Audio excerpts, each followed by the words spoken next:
there are two types of superconductor, which is called the type 1 and type 2.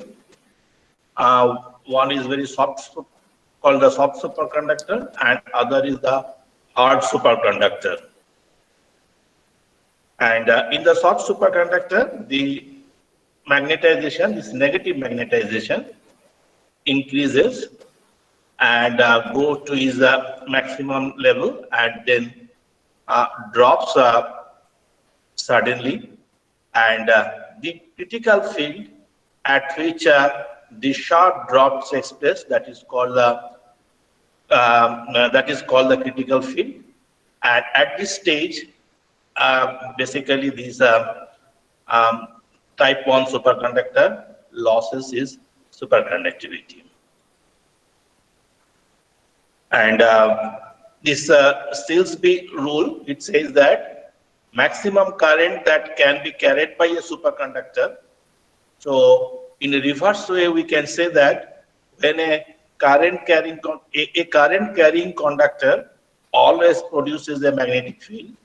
So the current which is going through the, if we send the current through a superconductor, and if this current generates a magnetic field which is equivalent to Hc, then the superconductivity of the materials die down.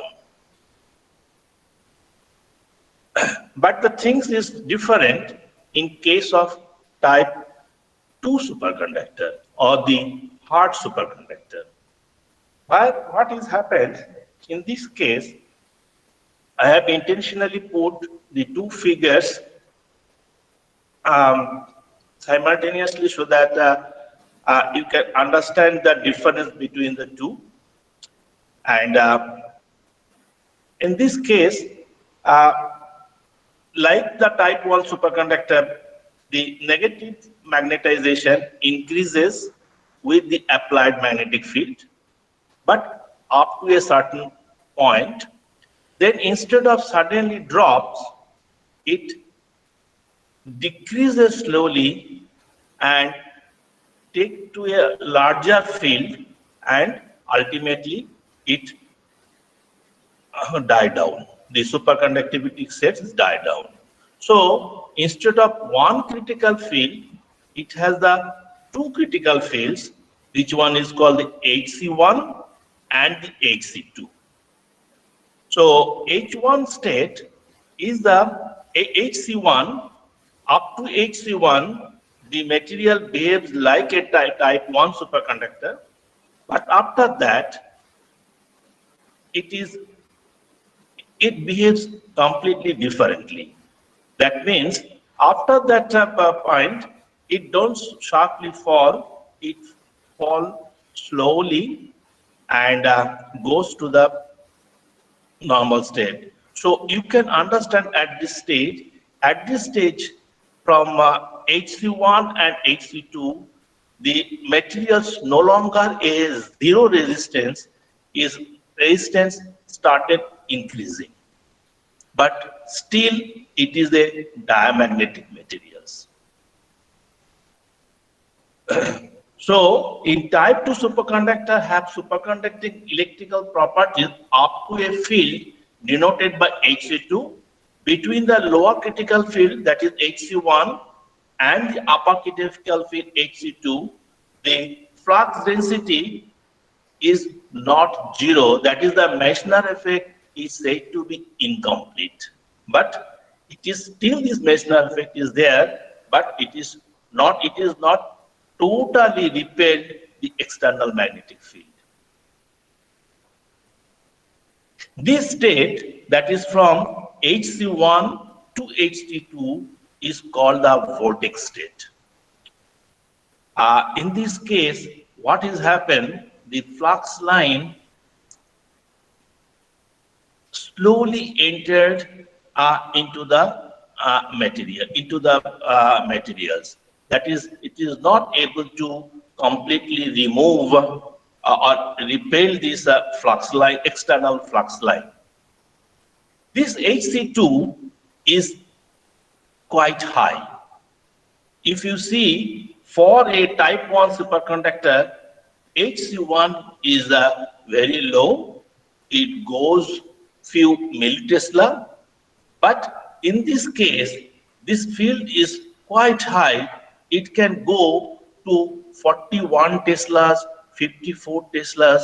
So with the invent of this type 2 superconductor, the engineering aspect of the superconductivity starts working. It is similar to a gold material. If you have a pure gold material, if you cannot make any ornaments, you have to put that some impurities so that it becomes little hard and you can use this different ornament. Application, you can go for application. Similarly, the type 2 superconductor is really used for the application because we can go to much higher field, external field, retaining its superconductivity. But remember, at this stage, the retaining superconductivity is not a pure superconductor or it is not a full Meissner effect is observed, but it is the partial Meissner effect, but the resistance still is so low that we can go for development of different devices. And you remember now, the Salisbury rule says that the surface current should not be higher than the critical field.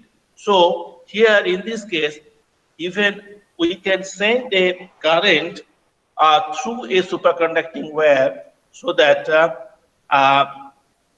which can generate a magnetic field of around 40 Tesla. Even it can go much higher values. What is happening at this vortex stage, that is between HC1 and HC2? When the field is applied with a negative ion, this field, but only after at this field, the flux enters to the sample in the form of individual flux line.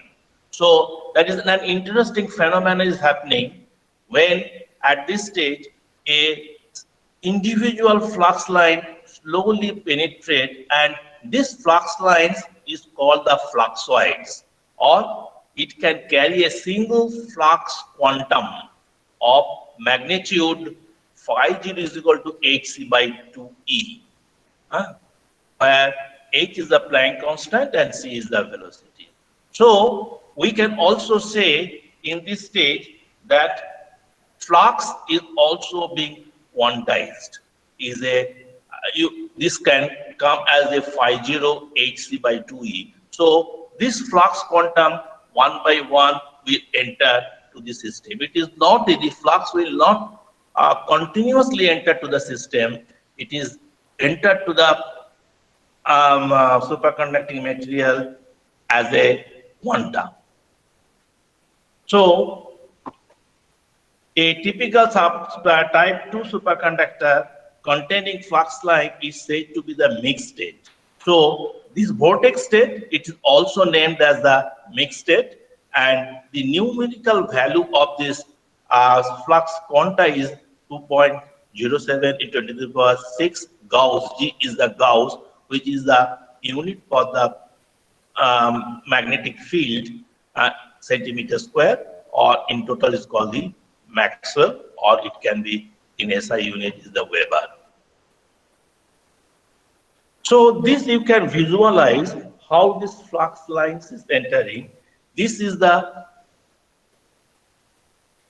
individual, this is the fluxoids, and this entire thing is a superconducting matrix, and within this matrix a flux will enter in a direction where we are giving a magnetic field. This is the magnetic field direction, and these are the individual flux line. So these are the, you can say, within the superconducting matrix, these are the normal state of this material, where the flux line is penetrating in these materials. So, as I told that now the superconductivity is no longer exhibit a zero resistivity. So, from Hc1 to Hc2, the resistivity of the material increases, and after Hc2, the resistivity becomes in its normal state. In its normal state. The region between Hc1 and H2 is called the vortex state or the mixed state. Above Hc2, it behaves like a normal conductor. So the resistance zero is not the only criteria to be a superconductor. It is more important that the diamagnetism should exhibit this material, because if you are in the Hc1 to Hc2 state, the resistivity of this material is no longer zero, but it shows the diamagnetic behavior. What is the importance of this the mixed state? You see, whenever I am coming the mixed state,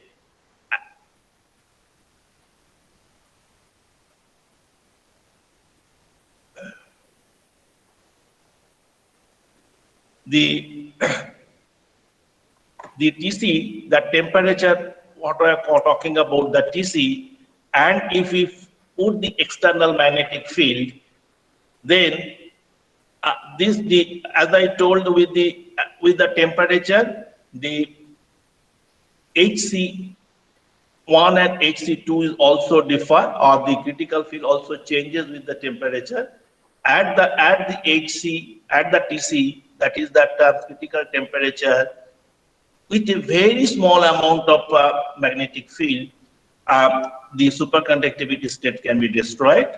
But suppose this is a temperature which is around 90 K, and this superconducting temperature is 90 K for this material.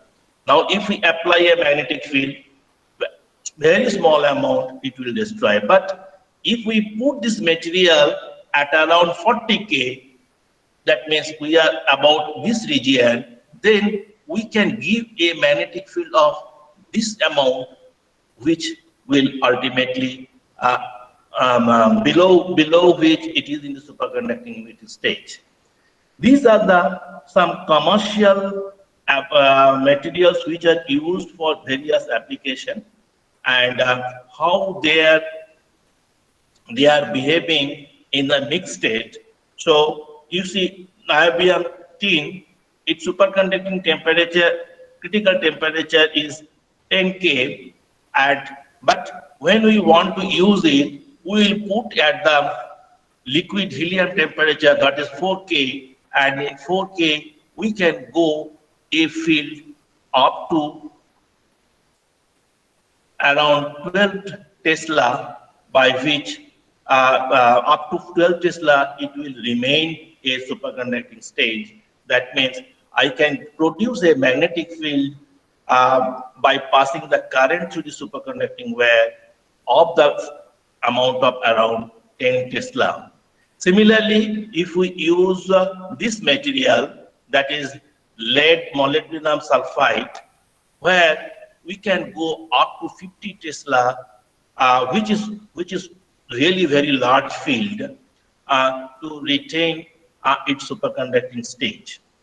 So in this case, what will, for practical application, will not go to the 50 K, because if we use for the 50 Tesla, the material property, 50 Tesla resistivity of the material also very close to the normal temperature, but we can use somewhere here, somewhere around 20-25 Tesla, so that we can still getting a reasonable value of resistivity, so that my heating loss is very, very less.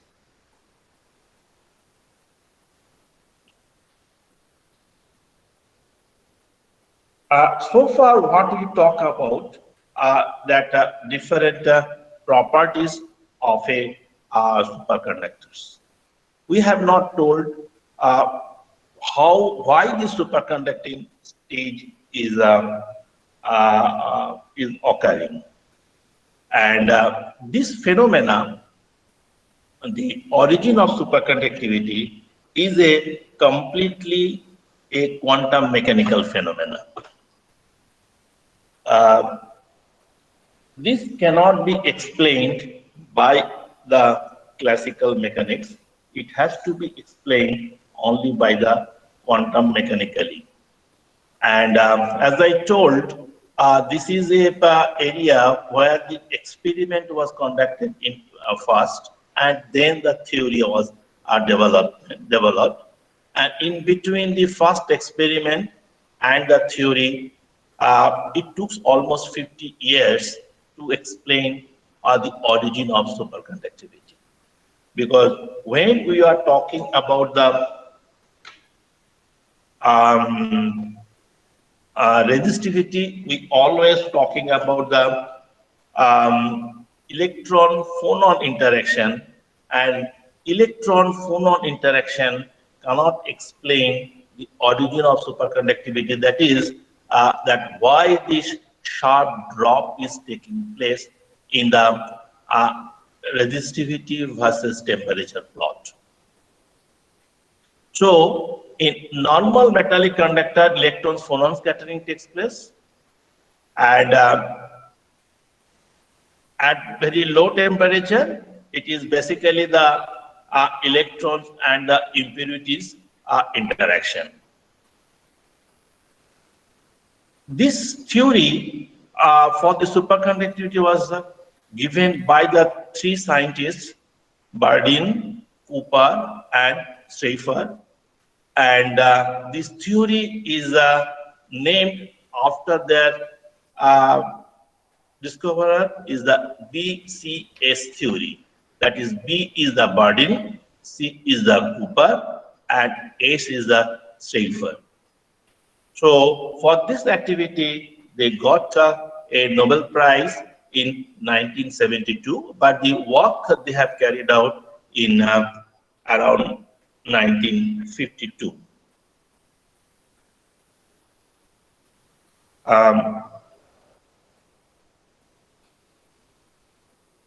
Do you have any question?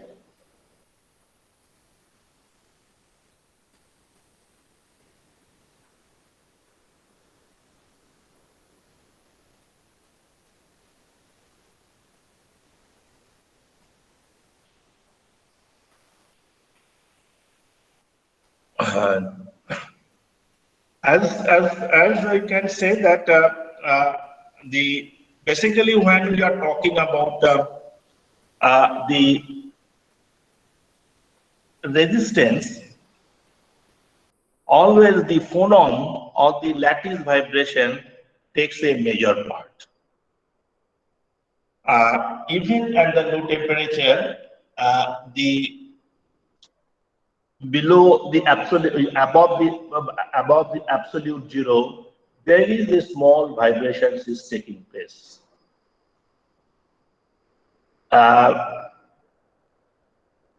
So the electron-phonon interaction at the superconducting stage, which is very low,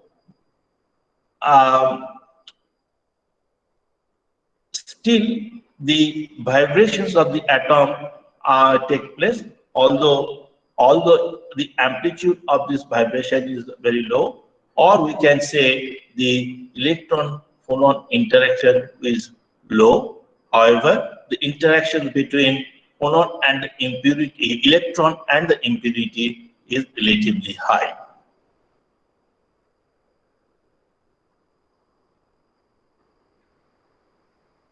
So this small vibration will also create an interaction between phonon and the electron. In the BCS theory, the electron and another electron, the two electrons will interact by these weak electron-phonon interactions at the low temperature. I think this we will discuss in the next